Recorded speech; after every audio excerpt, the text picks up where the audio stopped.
So here on Red Clay Homestead channel, been doing a lot of more stuff with cars and stuff like that, and then got some news that kind of changed some stuff, and I've got to start working on the homestead again, which means working on our home, which has been in shambles for a few years. We bought it.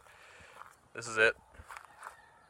And the actual idea when we bought the place was just to mow it down and build us kind of a little tiny home, something that would be easily to build on in the future if we decided to have, youngins or something. But anyways, we need to get it into gear and start working on the house some. I'm gonna flip you around, show you some of the projects that are gonna be upcoming, hopefully on the channel. I am gonna be focusing mostly on getting the work done versus high quality videos. And for that I apologize, but some of the stuff maybe you still learn something or get something out of it. Most of my videos on cars are what not to do, and or me learning as I go.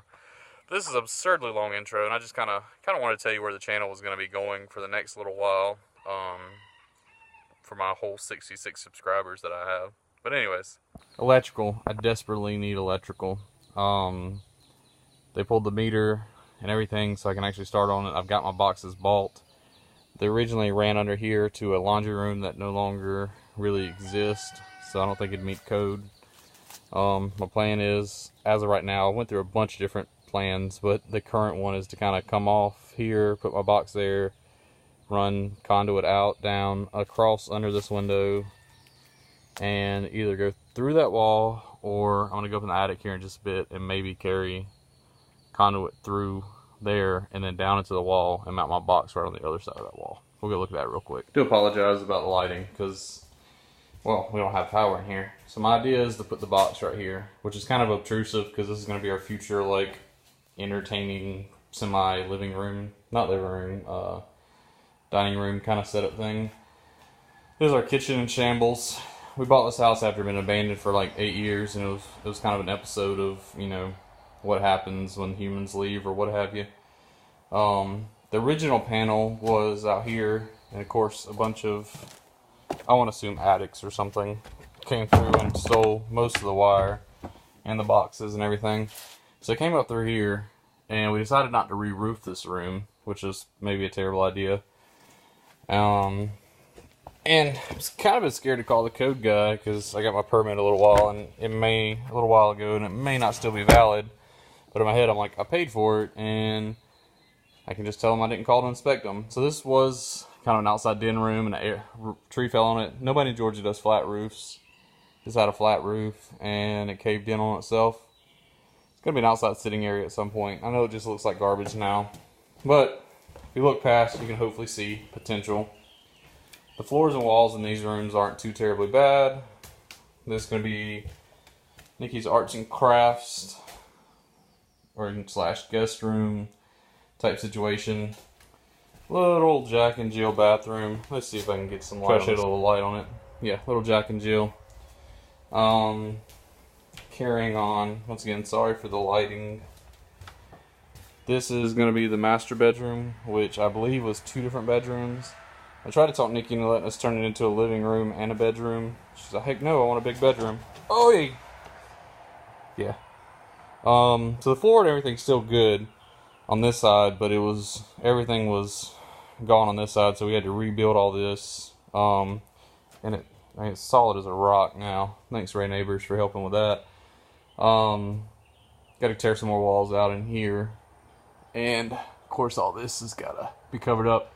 And I want to do the whole permaculture thing and natural plasters and all that jazz, but I don't know. I am scared about off-gassing, and I would like to use, cheap, free materials, but on the same token, I kind of need to get this project done in 8 months or so, and I just don't know. Here I do plan on doing an earthen floor. This is going to be kind of a man room, entertainment room, slash office, so we can establish a small business and have something to write off on our taxes. Look at all that grossness. I've been waiting to pull all that nasty insulation down and everything like that. I do plan on going back with some of the newspaper insulation or something that's not fiberglass, because I absolutely despise it. So this house is built kind of off grade. So it was really like, you can almost stand up down there, and I don't think there's enough room to climb under the house on the kitchen side. So this is kind of the house and where it's at. And I'm sorry, this tour's been kind of quick, but it's for all 3 people that'll watch it. And this is kind of where we're at with this place.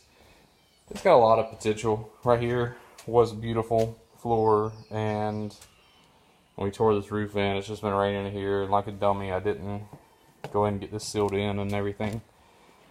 So, kind of some regrets there. Gonna have an outdoor fireplace. This was their greenhouse area, and more than likely will be a greenhouse area again. Kind of give you a sneak peek at the pool if I can get in there.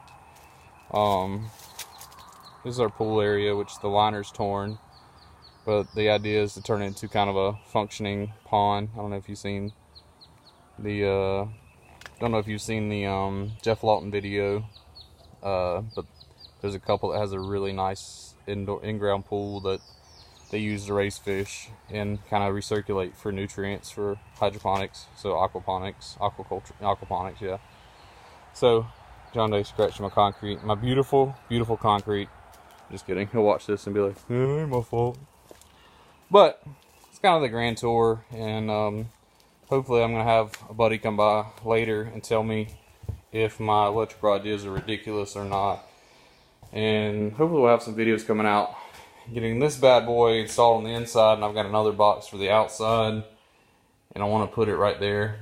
And I don't know, I hate to have just a gray box in this space, but maybe we'll paint it up with something ridiculously tacky and it'll be pretty.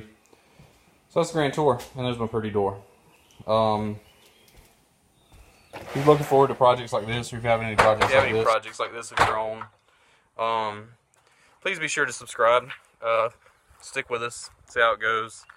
At least you'll learn what not to do. So it's kind of Reclay Homestead going into the house, and I got to start moving that direction, even though I do still have projects with cars going on. We're also trying to get some spring plantings going, so hopefully a couple videos of that coming out. But yeah, be sure to subscribe if you enjoy rambling or guys with beards. Till next time. So we got the little Shasta right here. I want to say it's a 76, so it's a classic and should be treated as such, but we're not. We got to reseal this thing. Larry Eugene's going to be moving on down, right down the road, so he can have his own little space, and so he's over there washing it up. We're going to seal up some around some of the windows, and we got some I'm going to use some of this to seal around some of the windows, and then we got some of this here Ultra Roof Cool Seal. They changed the name, but trying to get it ready, because we've had it under this shelter, but I don't think they'd be very happy about the shelter where he's moving, so trying to get it all sealed up and ready to roll. Not that interesting, not that permaculture. Actually, I posted a video once and I asked like what's wrong with our homestead, and people were like, campers as permanent lodging. I was like, no, campers not intended to be permanent. Makes more sense if you live somewhere with no codes and stuff like that to spend that money that you would on a camper to just go ahead and build you a temporary small structure. But we quite like it. I haven't posted a video in a good week or so. We just had a good rain. I'm about to throw some feed out and see how the ducks like their fancy pond.